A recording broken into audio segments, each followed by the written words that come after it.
Hi, everyone. It's Lynn from DevineCentral, and I am back with video number 5 in my series on reading tarot professionally at fairs and festivals. Today, I want to talk to you about ethics. So what does ethics have to do with fairs and festivals? Well, a lot, actually. See, it's really important that you realize that most of the people that are coming to you, whether it's at a psychic fair or just at a street festival, have never had their cards read before. And therefore, this will be their first experience. I mean, typically it's an impulse buy if it's a street festival, right? Because these are people that would never go into a psychic fair, and they will, they're there, you're there, whatever, it's an impulse buy, and they want to just take that experience home with them. But because it's their first reading, they don't have any expectations one way or another. You need to be an honest and ethical reader because the client deserves it, but so do the rest of us. You represent our community every time you do a reading out in public. And how you lead these people, the impression that you leave with them, will affect them forever. Because if they get a reading that scares them or is, just frightening in any way or uncomfortable in any way, you'll never get them to sit down for another reading again, ever. And to me, it's important that you take that responsibility seriously. Okay, so let me talk a little bit about ethics. First, learning tarot, especially if you're new at this, it's a lot like driving a car. There's a lot of rules and a lot of regulations that you need to follow to a T. So one of them, for example, is driving with your hands at 10 and 2. Now listen, we know that you can drive safely at 10 and 2. We see little ladies driving at 10 and 2. But I mean, honestly, when's the last time you drove 10 and 2? Right? We know that we can drive with our hand at the bottom of the steering wheel and get where we're going just as easy. Tarot is, and ethics especially, is very much like this. You only learn from experience that tarot has no rules, but that doesn't mean people aren't going to try to foist their rules and regulations on you. And you have to watch for that. Ethics is not about rules. Ethics is about how you conduct yourself based on your own moral compass. So what bothers me is when I peruse websites and just go into Google, type in, tarot, and you'll get a bunch of websites. Read their code of ethics. And what agitates me is that they're very confusing. They're mingling ethics with mission statements, right? So, and then all of a sudden, this becomes this long, drawn-out white paper that just doesn't even make any sense. So let me give you an idea of what I'm talking about. Here are some things that fall under a mission statement that, in my opinion, have nothing to do with an ethics statement, okay? What type of reader they are. A promise to honestly represent their education and their credentials. I mean, if you're a professional reader and you're doing fairs, when was the last time somebody asked you about your credentials when they sat down at the table? A promise to continue to improve themselves. A promise to respect other religions and sexual preferences. A promise to not to deceive you. The right to refuse to read for you if they feel uncomfortable, and a right for you to stop any reading if you feel uncomfortable. A disclaimer that readings are for entertainment purposes only. A promise to discuss fees in advance and to respect fellow readers by not talking about them. I think that's fun. I've even seen privacy statements they expect you to sign, just kind of like a HIPAA agreement. It's like, well, who do they think they are? I guess they think they're Dr. No. Okay. So you see, the code of ethics is not about them. It's about you. And again, it's the decision that you make about what you're going to read on and what you aren't. Where are your limits based on your own moral compass? So each decision that you make really becomes personal.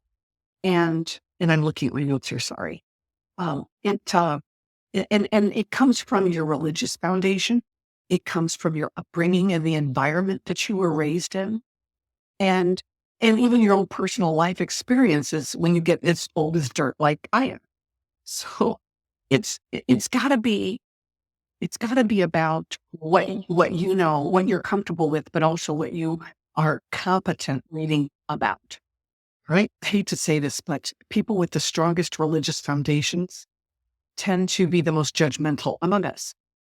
They were raised that we have to have rules for accountability in life, and they have set very stringent rules for themselves for their ethics, but they expect all of us to follow them because they have to follow them.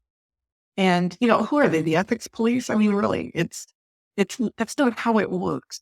How it works is the only rules that you have to follow are the ones that you create and set for yourself. And they are going to evolve over time. Now, one of my favorite taroloists on YouTube, his name is Tom Benjamin.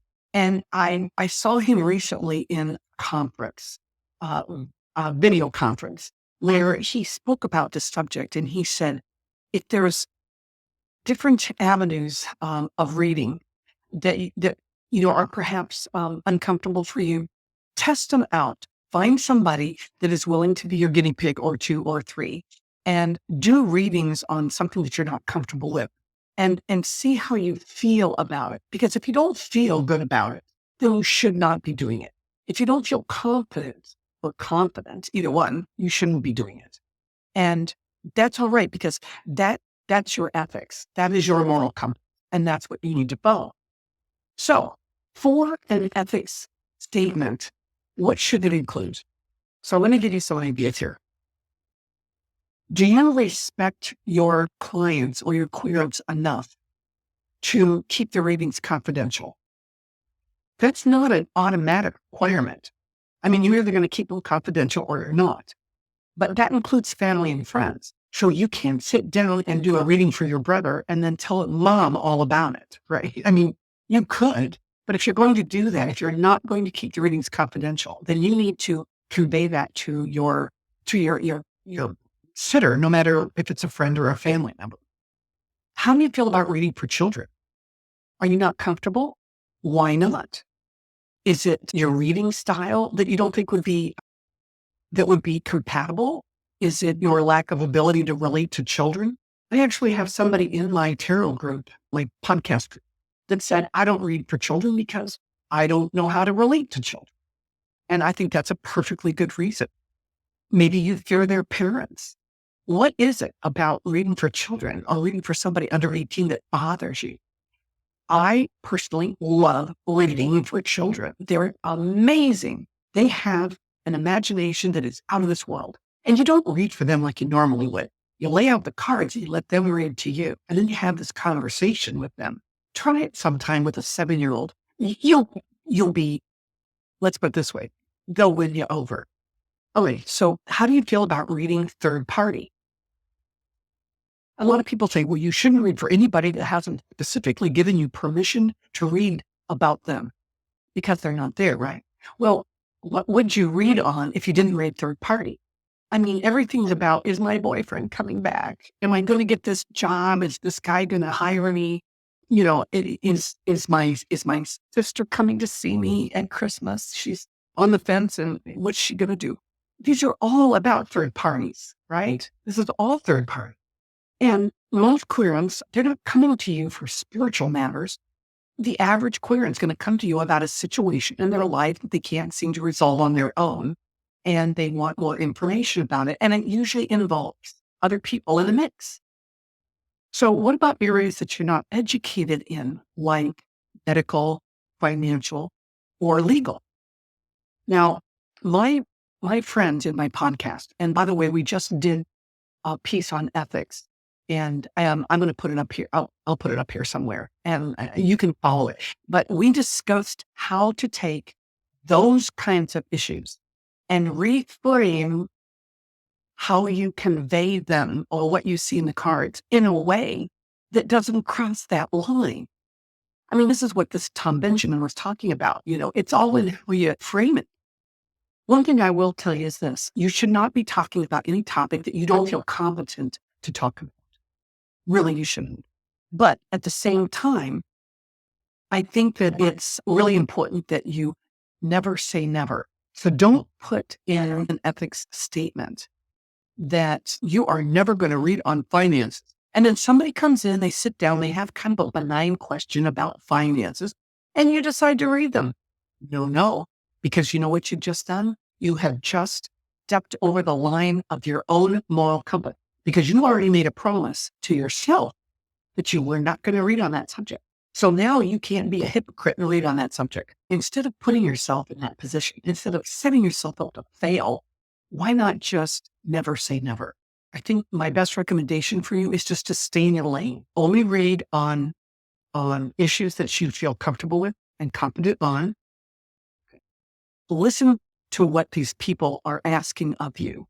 And if you don't feel like you're competent to answer the question in the way they gave it to you, ask them if it would be okay to help them reframe the question so that you can better help them get the answer that they're looking for.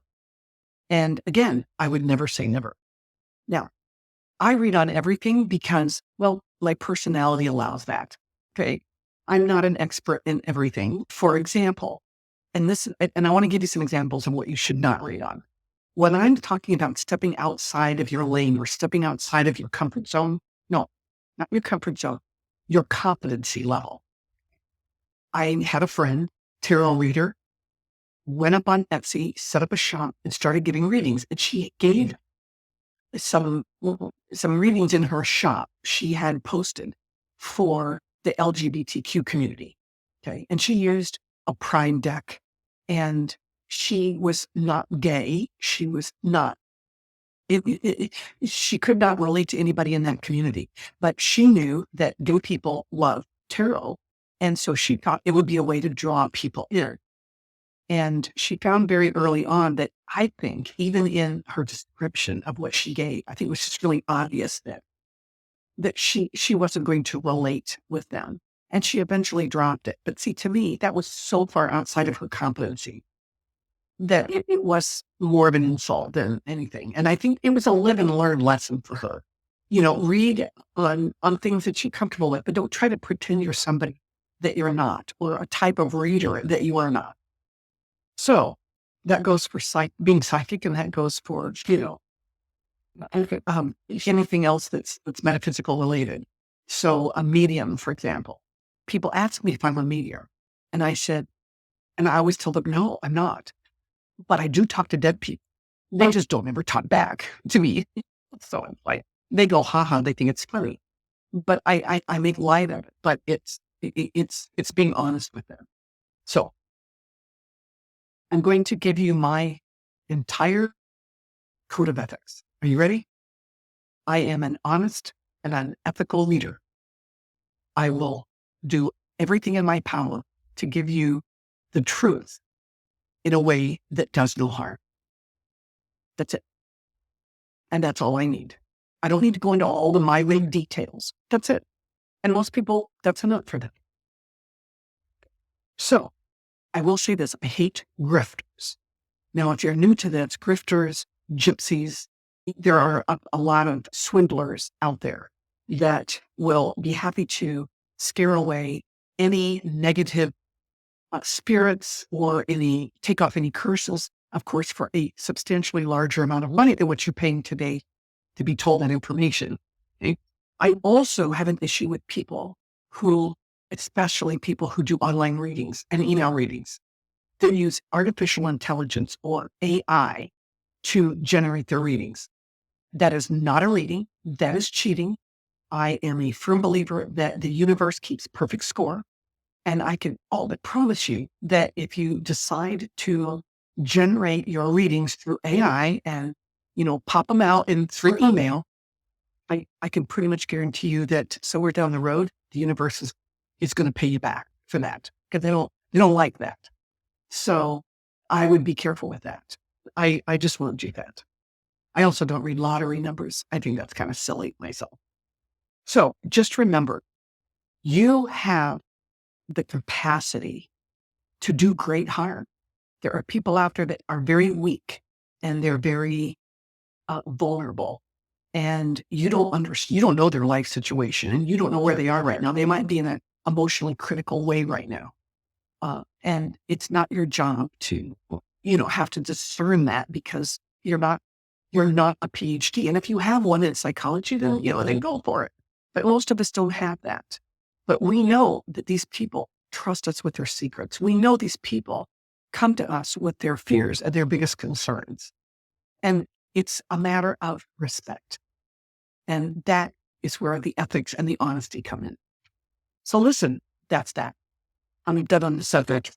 Next time, we're going to start getting into the weeds, really into the nitty gritty about where to read. I'm going to start giving you more specifics. And just as a teaser, I'm going to let you know, I'm talking about drugs next time. So I'll see you in the next video.